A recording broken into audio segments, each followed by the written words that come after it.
Welcome back to Why Do We Relate on SpeterTV, and how is this show so old already? What is this? There is no way in my mind that Phineas and Ferb came out in 2007. It's always felt like 2008 at the very earliest, and I felt this way for years. It's weird. But anyway, I know what we're going to do today.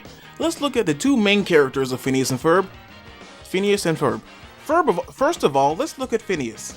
Phineas Flynn, like many other characters I've covered in this series, is a very optimistic kind of person. He's not quite as cartoonishly optimistic as, say, SpongeBob, but he's not quite as realistically optimistic as, say, Arnold. His optimism largely comes from the fact that he, well, can do pretty much anything he wants to.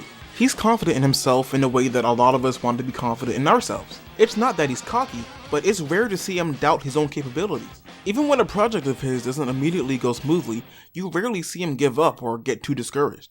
He's always confident that he'll find a way somehow. And more often than not, he does find a way. So he has that kind of reasonable confidence that we all want to have. It's confidence because of his competence. And I think we all want to have both of those. And hopefully we're close enough to that we can truly relate.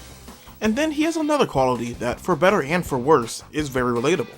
And that's the fact that he gets very caught up in his projects. It's how he's able to accomplish so many things. But it also shields him off from other things going on around him.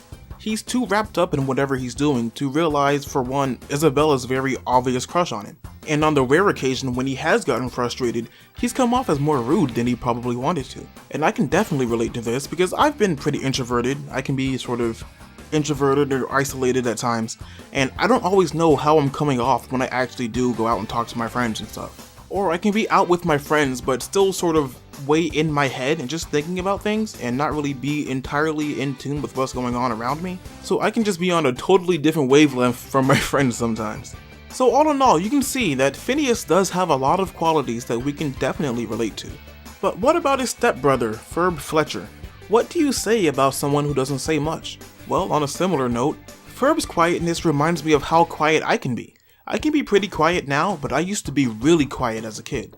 And it wasn't because I just couldn't speak or I didn't like people, but I just didn't have too much to say a lot of times. I still don't. And a lot of times I find myself wrapped up in my head instead of actually talking. But I'm still there, I'm still part of the group. Just like Ferb, he's entirely involved without saying more than probably one line an episode. Ferb is 100% in tune with the group and what's going on. He's not an outsider, he's not a straggler or something, but he's part of it. He just doesn't have much to say. And that makes what he does say have even more weight. So Ferb, he's the quiet kid like a lot of people are.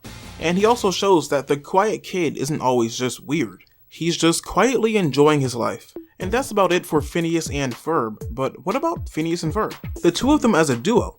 Well, for one, they're in a situation that a lot of people are. They're stepbrothers. Being and having step-siblings is a very common scenario. And Ferb has two step-siblings since Candace is Phineas's blood-related sister. Now, of course, the show didn't go too in-depth with any of the challenges that might come from this, but they still decided to give them this very relatable dynamic. And then, what about the core of the show? Who's never been bored during summer vacation? And they have 104 days of summer vacation. That's way more than I got. I mean, where I live, I don't like going out during the summer because I prefer not melting. But Phineas and Ferb don't seem to live particularly close to me, which means they have even more options for doing things outside. And when you have so many options, it's so frustrating to not be doing anything with those options. So I think we can all relate to trying to make every single day of summer vacation count. And I think that's it. Yeah, that's it. Thank you for watching. Please like this video if you liked it. Don't forget to subscribe, comment, share, notification bell, that one. Speeder sense. Let your speeder sense tingle when I upload. That's what I say. And also, recommend some other cartoon duos you'd like to see in this series. So, be good, be well, and always remember, Gitchy Gitchy Goo means that I love you.